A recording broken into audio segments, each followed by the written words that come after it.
ನೋಡಿ, ಕೆಐಎಡಿಬಿ ವಿರುದ್ಧ ಈಗ ರೈತರು ರೊಚ್ಚಿಗೆದ್ದಿದ್ದಾರೆ. ಕೆಐಎಡಿಬಿಗೆ ಮುತ್ತಿಗೆ ಹಾಕಲು ರೈತರು ಮುಂದಾಗಿದ್ರು. ಅವರನ್ನ ಈಗ ಪೊಲೀಸರು ವಶಕ್ಕೆ ಪಡೆದಿದ್ದಾರೆ. ರೈತರು ಆಕ್ರೋಶವನ್ನು ವ್ಯಕ್ತಪಡಿಸ್ತಾ ಇದ್ದಾರೆ. ಸೆಂಟ್ ಜಾನ್ಸ್ ಬಳಿ ರೈತರನ್ನ ಪೊಲೀಸರು ತಡೆದಿದ್ದಾರೆ. ರೈತರು ಪೊಲೀಸರ ನಡುವೆ ವಾಗ್ವಾದ ನಡೆದಿದೆ.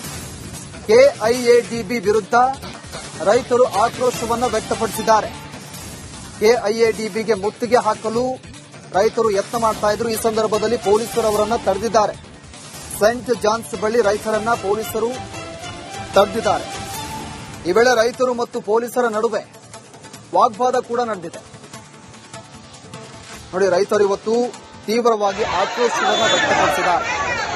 ಕೆಐಎಡಿಬಿ ವಿರುದ್ಧ ರೈತರು ಆಕ್ರೋಶವನ್ನು ವ್ಯಕ್ತಪಡಿಸಿದ್ದಾರೆ.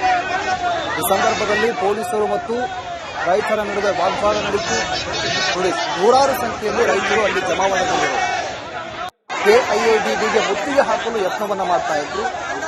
ಈ ಸಂದರ್ಭದಲ್ಲಿ ರೈತರನ್ನ ಪೊಲೀಸರು ತಡೆದಿದ್ದಾರೆ. ದೃಶ್ಯವನ್ನು ಕೂಡ ಗಮನಿಸ್ತಾ ಇದ್ದಾರೆ. ರೈತರು ಮತ್ತು ಪೊಲೀಸರ ನಡುವೆ ವಾಗ್ವಾದ ಕೂಡ ನಡೆದಿದೆ.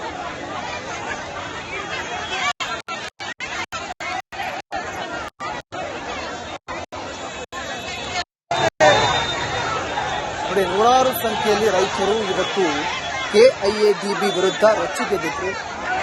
ಈ ಕೆಐಎಡಿಬಿಗೆ ಮುತ್ತಿಗೆ ಹಾಕಲು ಯತ್ನ ಮಾಡ್ತಾ ಇದ್ರು. ಈ ಸಂದರ್ಭದಲ್ಲಿ ರೈತರನ್ನ ಪೊಲೀಸರು ವಶಕ್ಕೆ ಪಡೆದಿದ್ದಾರೆ.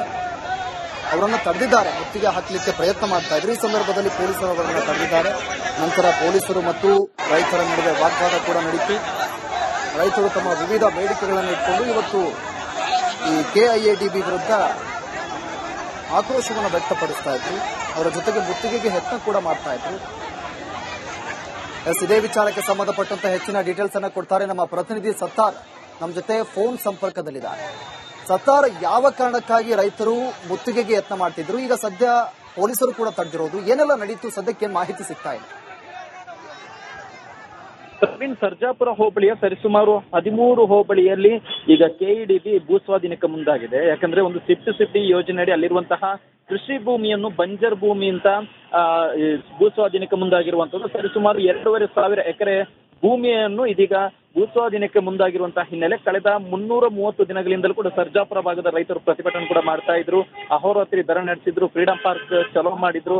ಅದಾದ್ಮೇಲೆ ಬೈಕ್ ರ್ಯಾಲಿ ಕೂಡ ಮಾಡಿದ್ರು. ಇದ್ಯಾವುದಕ್ಕೂ ಕೂಡ ಕೆಇಡಿಬಿ ತಮ್ಮ ನಿರ್ಧಾರವನ್ನು ಬದಲಿಸಿದಂತಹ ಕಾರಣಕ್ಕಾಗಿ ನೇರವಾಗಿ ಇವತ್ತು ಕೆಇಡಿಬಿ ಕಚೇರಿಗೆ ಮುತ್ತಿಗೆ ಹಾಕಲು ಯತ್ನ ಮಾಡಿದ್ರು. ಈ ಹಿನ್ನೆಲೆ ಸರ್ಜಾಪುರ, ಆನೆಕಲ್, ಮುತ್ತನಲ್ಲೂರು ಸುತ್ತಮುತ್ತಲಿನ ಸರಿಸುಮಾರು 100 ರೈತರು ಇವತ್ತು 10ಕ್ಕೂ ಅಧಿಕ ವಾಹನಗಳಲ್ಲಿ ಬೆಂಗಳೂರಿನ ಹತ್ರ ಬರ್ತಾ ಇದ್ರು. ಅಂದ್ರೆ ಈ ನೃಪತಂಗ ರಸ್ತೆ ಹತ್ರ ಬರ್ತಾ ಇದ್ರು. ಈ ಮಾಹಿತಿ ಸಿಗ್ತಾ ಇದ್ದಂಗೆ ಇದೀಗ ಕೋರಮಂಗಲದಲ್ಲಿ ಸೈಂಟ್ ಜಾನ್ಸ್ ಸಿಗ್ನಲ್ ಬಳಿ ಅವರನ್ನ ತಡೆಯುವಂತಹ ಒಂದು ಕೆಲಸ ಆಗಿದೆ. ಕೆಲವರನ್ನು ವಶಕ್ಕೆ ಪಡೆಯಲು ಮುಂದಾಗ್ತಾ ಇದ್ದಂಗೆ ಇದೀಗ ರೈತರು ಅದೇ ರಸ್ತೆಯಲ್ಲಿ ಕುಳಿತು ಪ್ರತಿಭಟನೆ ಮಾಡ್ತಾ ಇರುವಂತದ್ದು. ಈ ಹಿನ್ನೆಲೆಯಲ್ಲಿ ತಾತ್ಕಾಲಿಕವಾಗಿ ಇದೀಗ ಸಂಚಾರಕ್ಕೂ ಕೂಡ ಅಡಚಣೆ ಆಗಿದ್ದು, ಪೊಲೀಸರು ಹಾಗೂ ರೈತರ ನಡುವೆ ಇದೀಗ ವಾಗ್ವಾದ ಕೂಡ ನಡೀತಾ ಇರುವಂತದ್ದು. ಪ್ರವೀಣ್, ಓಕೆ, ಥ್ಯಾಂಕ್ ಯು ಸತ್ತಾರ್ ತಮ್ಮೆಲ್ಲ ಮಾಹಿತಿಗೆ.